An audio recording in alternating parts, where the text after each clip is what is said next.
Hello, my name is Jason Sork, and this is a health assessment, the first video regarding a head-to-toe assessment.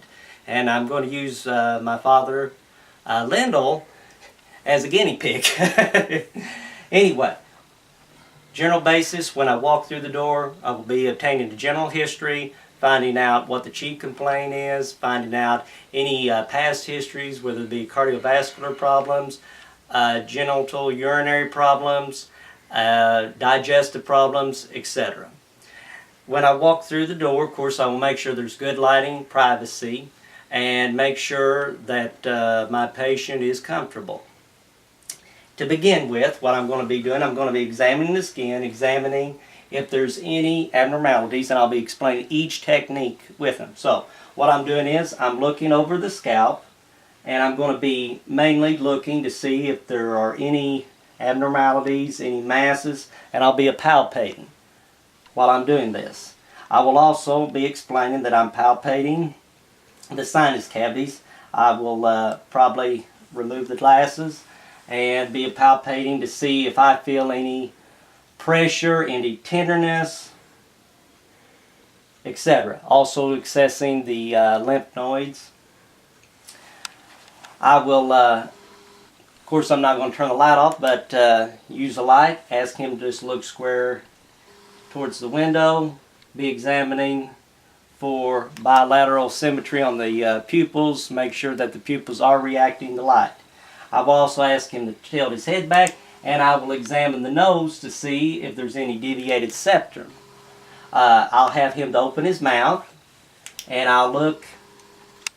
If I had a tongue blade, I'd be using tongue blade, but I'd be checking the uvula, checking the oral mucosa, having him to raise his tongue up, checking the floor of the mouth to make sure, because usually that's a good trapdoor for cancer. If I had an otoscope, I'd be checking each ear, checking the tympanic membrane, checking the the ear canal to make sure there's no inflammation. Also, what I'll be doing, I would be checking his back, checking the muscles, asking him to kind of shrug your shoulders and try to press against my hands, make sure, just to check muscular strength. I would be palpating the back, checking for any masses also. I would be palpating the chest to feel. The next step is I would be checking the respiratory system, and what I'd be asking him is I'm going to check on the posterior side and asking him to take a deep breath and to exhale. And what I'm listening for is any abnormalities. Of course, lung sounds are clear. Going through all the bilateral lung lobes.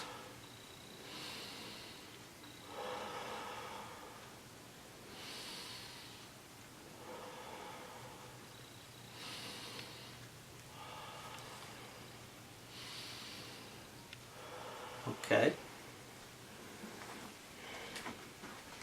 Again.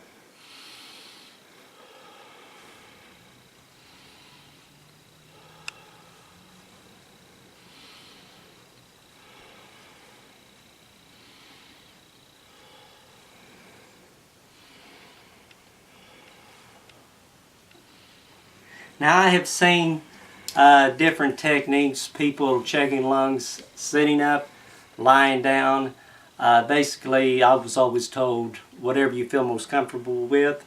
What I'm going to have Dad to do, Mr. Sork, is I'm going to have him lie down. Just lay here on the side. And what I'm going to be doing, I'm going to be listening also for the lungs to show. Same thing. Deep breath. Again.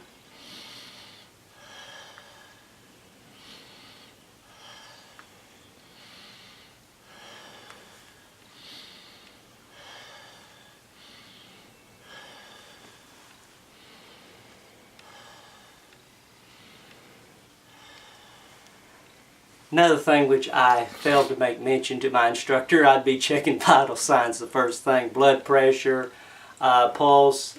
Usually with your elderly you would prefer an apical pulse. Respirations, temperature, whether it be tympanic, axillary, oral. Furthermore, we sometimes use our pulse oximetry, which is excellent for residents, patients that have respiratory problems.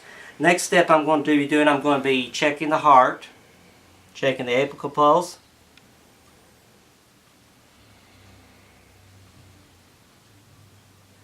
checking also S1, S2 sounds. Another thing I would have done, of course, with the way we are right now, unable to do it, but being able to check the anterior aspect of the body, being able to check head to toe, checking the skin, seeing if there's any abnormalities, checking for any moles, as you can see I have, and assessing like for a history of skin cancer.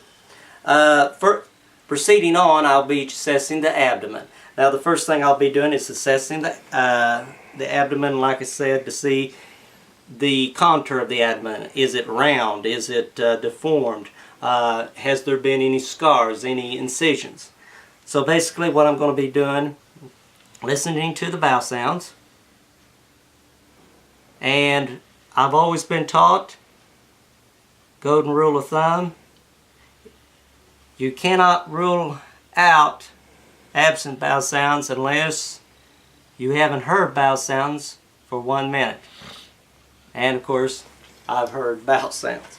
I will also be percussing,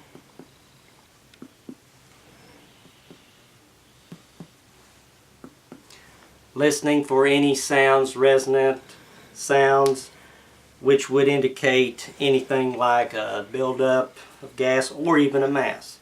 I will be doing palpation, and with the palpation I could assess for any grimacing, any discomfort, any abnormalities. Okay, proceeding on the lower extremities, I'm going to be checking like I said, I would undrape, look at the legs, see if there's any abnormalities, any scars, any deformities that would attract my eye. I would also be assessing for pulses. So I'm going to be checking the popliteal. I'm going to have Mr. Sork to bend his knee, feel for the pulses, have him bend this knee. Okay. And assess also for posterior tibial and the dorsalis pedis. Same thing with the other. And I'll be checking also for flexion, like press against my hand, okay, check the movement of the toes. I would be checking capillary refill, is the blood supply, is the skin warm and dry, is there any venous stasis, like a deformity in the skin. Also checking on flexion, just how well does the ankles move, just how well does the metatarsal, the toes, I'll spit it out right, just how well that they are moving. And basically I would also be assessing, like I said, any discomfort, any questions that my patient would have.